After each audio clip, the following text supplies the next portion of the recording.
Hello everybody, I'm Sarah and I'm a recorder player. So today we're going to be talking about music teachers. Namely, do you actually need a music teacher to progress further and to get where you want to be? And don't worry, I teach music myself, so this isn't about bashing teachers. It's more like taking a realistic look at things for you, the benefits of having a music teacher, the disadvantages, and if you don't have one, some solutions. Now, before I get into it, this video has been very kindly sponsored by Skillshare. Now, Skillshare is an online learning community for creators offering more than 20,000 different courses in a whole range of things.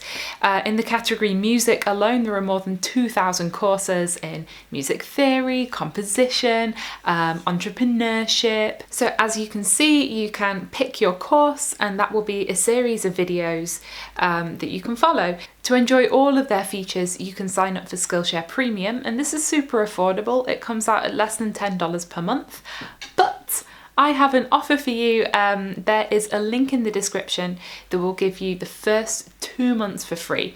So I would recommend going and trying it out, and you can get into some courses already. Right, let's get into the video.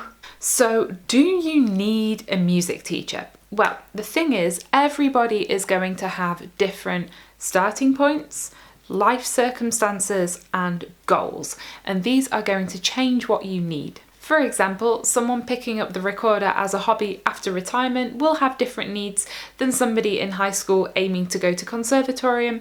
Now, as someone who passionately teaches music myself, I feel like this video could become, yes, get a teacher. So I also want to give a balanced look. I'm going to first talk about the reasons why you may not get a music teacher. Of course, it's very important to mention that everybody has different circumstances.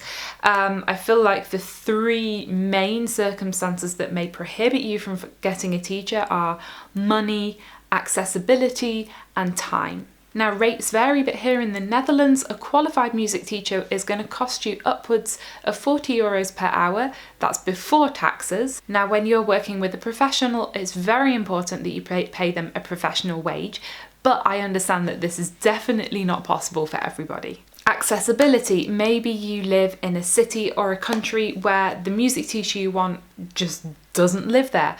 Or maybe you have a health reason that makes it difficult to get out of the house or to get to those lessons. Time. Maybe you have a full-time job, you're caring for your family, you have a whole host of other things that you're busy with. Don't worry, I'm not going to say, yes, leave your job and your family, travel across the world and spend all of your money on recorder lessons. No, let's be realistic. Later in this video, I'm going to help you with some solutions. You may also just not want to take lessons. If you want to explore it by yourself at your own pace, that's also completely fine. I remember when I just graduated, I could not entertain the thought of having another lesson in anything. I just wanted to do things on my own. Maybe you're not sure in which direction you want to go and you want to take the time to figure it out in your own time without pressure from outside. And you know what? There is so much information out there for free on the internet. YouTube, Wikipedia, everywhere else. All of these are really valid reasons for saying, you know what, right now, I don't need a teacher. Autonomous learning can get you really far. Okay, it's time for me to go through some benefits of getting a music teacher. Remember I said that all of this information is available for free online?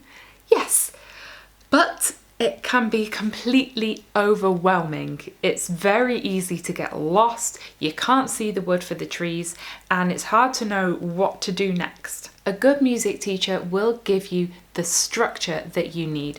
They will help you to progress in a logical way, bringing the information in as it is needed. I think it's really important to be able to have a dialogue with your teacher, to be able to say, this is what I would like to learn, but then hopefully the teacher will be able to say, okay, and we are going to do this to help you get there. A good music teacher will also have the knowledge. Rather than you twisting around in circles trying to piece together pieces of information, they will be able to explain it to you clearly, to put connections between different things that you're working on, to open doors into new areas of information for you.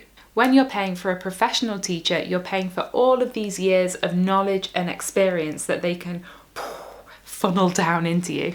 A teacher can hear things that you can't. You might be struggling with a particular passage and saying, well, it's because I can't play these two notes next to each other. But the teacher will be able to look and say, it's because of this, maybe seemingly unrelated issue. You could come with a goal like, I want to be able to play fast or play with a beautiful sound. And the teacher can look at what you're doing and recognize the steps on how to get there. This is especially helpful if you hit a brick wall. Before I started singing lessons, I was a bit like, I don't like the way I sound, but I don't know how to change it. And my singing teacher could immediately see I was singing in my head voice all the time, not using breath support. And those were two kind of crucial things that we are working on. I would not have seen that on my own. Feedback.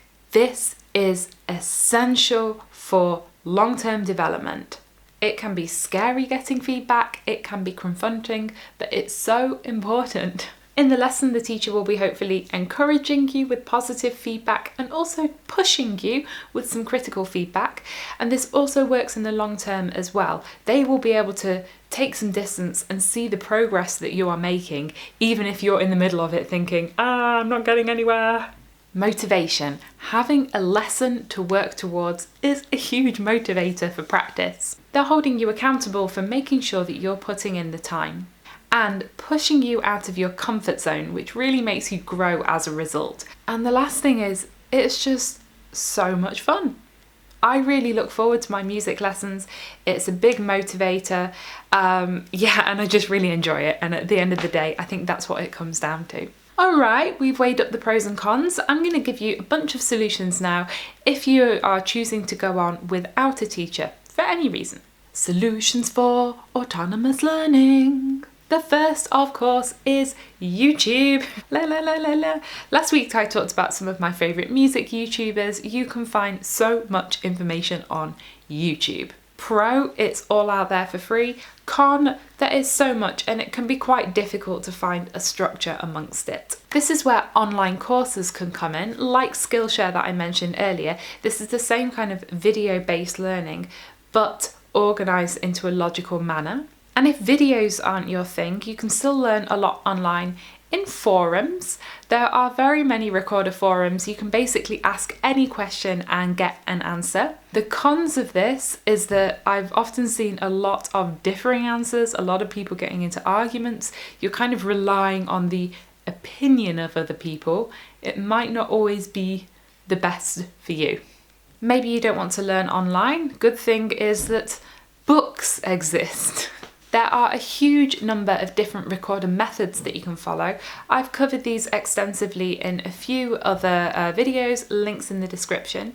It's very possible to buy yourself a recorder method and work through it. The con is that you're not getting any feedback, so it can be difficult to know if you're doing it correctly. Another option is to make use of exam syllabuses. Syllabi. If you're just looking for progressive music to work through, what you can do is check out the exam syllabus from the grade system in England. These take you from grade 1, which is like beginners, up to grade 8, which is pre-professional. In the exam syllabus, you basically have lists of music arranged per grade. You start with some pieces from grade 1. When you feel comfortable with those, move on to grade 2.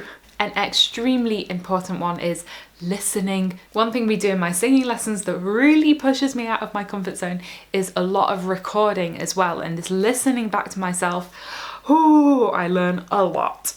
Okay, these are all solo pursuits, but there are a lot of ways that you can make music with other people without actually having lessons, and this can be really beneficial.